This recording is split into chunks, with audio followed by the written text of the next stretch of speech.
Hello all, I hope you're doing well. I thought I'd do something slightly different today after I saw a clip of, I think it's Tommy Robinson, who got in some fight in the London Underground. Now, to be clear from the top, I don't know what happened here. I don't know if Tommy is in the right or the wrong, whether he attacked this guy or it was just self-defense. The point of this video isn't to take sides, that's more on the main channel. The point is to explore physical confrontation, and as the modern UK and Europe gets increasingly spicy, I think it's worth being aware of some basics of self-defense. Now, I'm not saying this as an authority in this arena. If you are, feel free to chime in down below. Challenge what I've said, build on what I've said. Even feel free to send me different links and I'll be happy to explore them and share them throughout my network, because I think this stuff is really important. Like I say, I think things are falling apart and it's worth at least knowing the basics of how to defend yourself. And very often, knowing how to defend yourself isn't necessarily about physical confrontation, because if you know what to do beforehand, you can often diffuse the situation. Now, again, on that note, I think the first thing to be said is just leave if you are in these situations. It's not worth it in this day and age. I had a thing a few years ago with my wife in the car. She was pregnant at the time.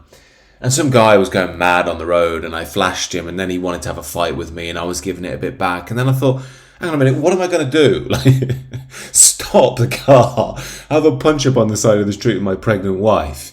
And punch-ups never end well, very rarely end well for anyone involved.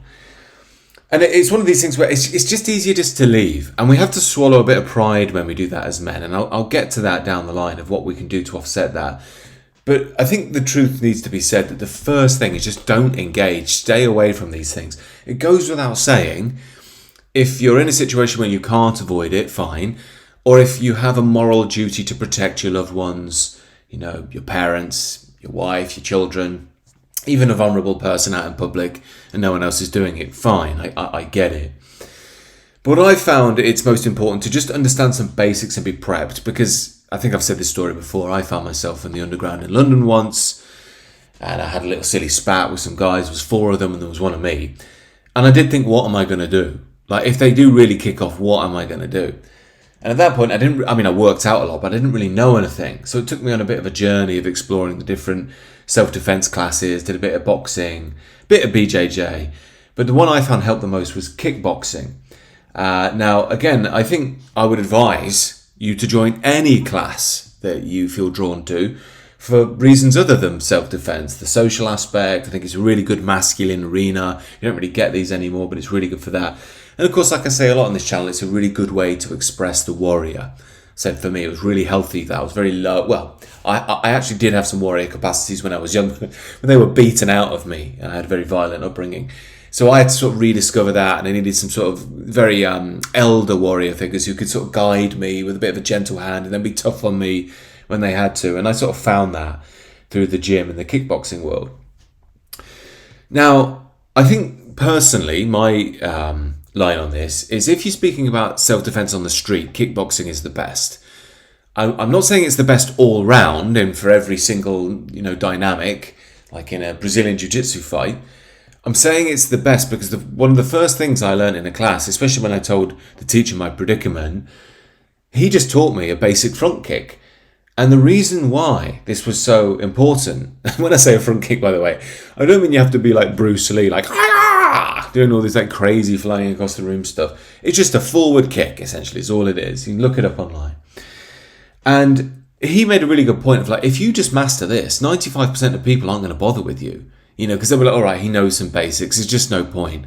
But most importantly, what he really emphasized to me was that it creates space. He kept saying space is the key. You always want to create space, because if you have space, nobody can get to you. And this is where the famous clip that went viral of the MMA fighter Chael Sonnen originates. I'm just asking if Vandal stop. Stanley, stop. You have to stop. Please stop. I can't let you get close. Can you hear my stop? Now again, I'm not giving advice here on the physical confrontation. For that, go to your local Brazilian Jiu-Jitsu teacher, your kickboxing teacher, whatever you do. What I'm saying here is the famous viral line, "I can't let you get close," it hit a nerve with people for a reason, because there's a bit of a wisdom in there.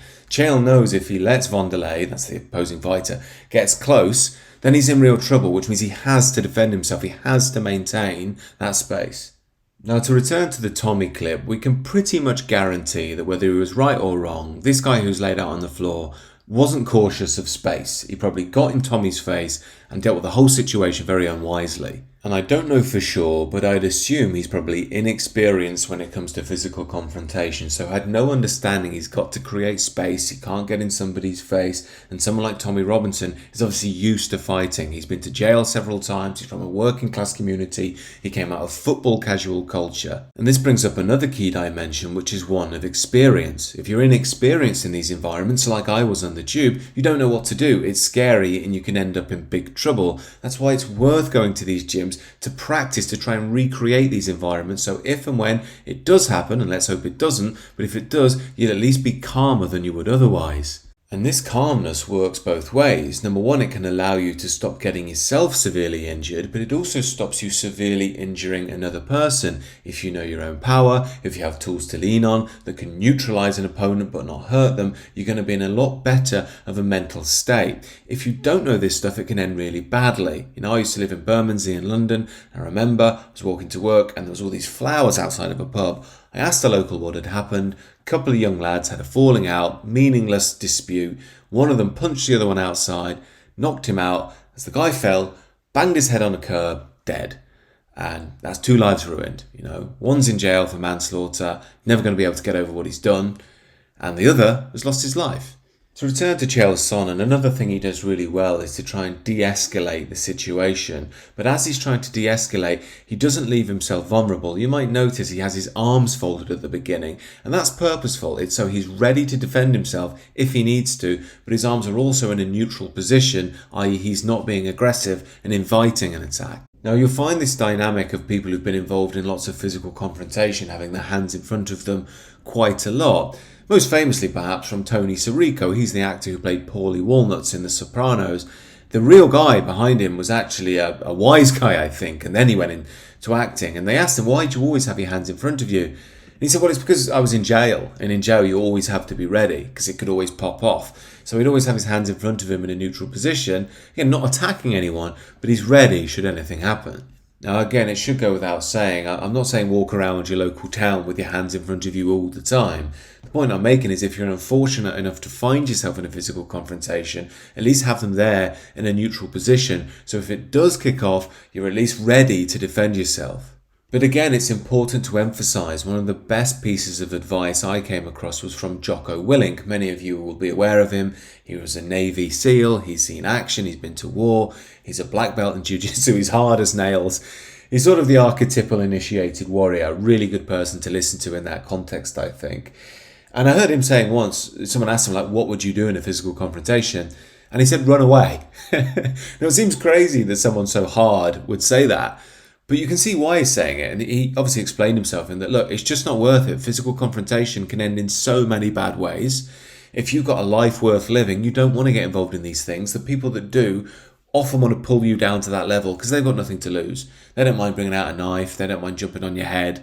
They don't mind going back to jail because that's the life they lead. And again, it goes without saying, if you have to defend yourself, of course you're not going to run away. If you have to defend the vulnerable, your wife, children, a vulnerable person out there who's being abused, yeah, of course you're not going to run away.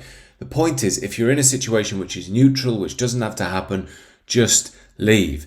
And the most difficult thing you're going to have to deal with if you do that is your own pride. Now, Jocko can get over his own pride because he's proved himself as a man and a warrior. So we've got to ask, what can we do in our lives that are going to allow ourselves to be able to leave a situation if we have to and be okay with it? It might mean that you've got to go and learn kickboxing, learn how to fight, achieve things in your life. The point isn't that you run away a coward, it's that you walk away a wise man.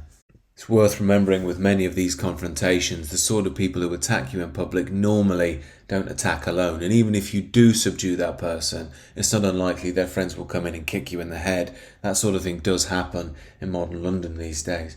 But I think it's also really important to emphasise neutral communication. This is something I've experienced quite a lot. Because again, I grew up in a very violent environment. My brother had lost his mind, hyper-aggressive at home. And I very often had to sort of deal with him when he was ready to really go at you. And I found that neutral communication was the best way to deal with that. If you meet it with aggression, that's going to go one way. Get ready for a fight. I had to do that many times. But I was effectively a boy and he was turning into a man at that age. So I could never win. So my best strategy was always going to be, how can I try and diffuse this situation? But if you're too subordinate, any person who's ready to go will just abuse you. They'll just beat the hell out of you. And they'll enjoy doing it. You really see Satan when people are in that mood. So you have to learn to be neutral. And what I mean by neutral is you make eye contact, but at the same time, don't stare. Hold it for 2-3 seconds, just talk normally and then move on. Don't stare and hold it, but at the same time, don't look away.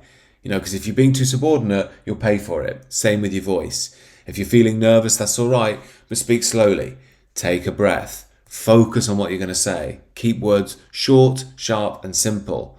Sentences easy to say. And again, another thing, if it does start, like Chael, if you can, diffusing the situation first, walking away, moving away, but remembering to protect yourself at all times as well, having your hands there ready.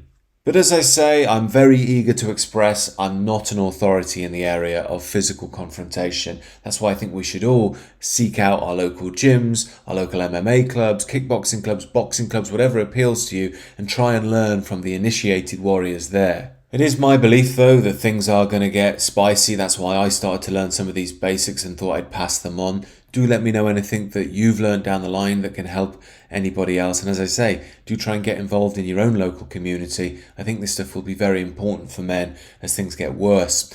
As always, these are my thoughts. Do let me know what you think, and do consider subscribing to this channel if you're new. If you'd like to join the exclusive community, please do come and join the Substack. It's linked in the description. Hopefully see you there. Also, finally, free call this Saturday. Last one for a while. Do come along if you like.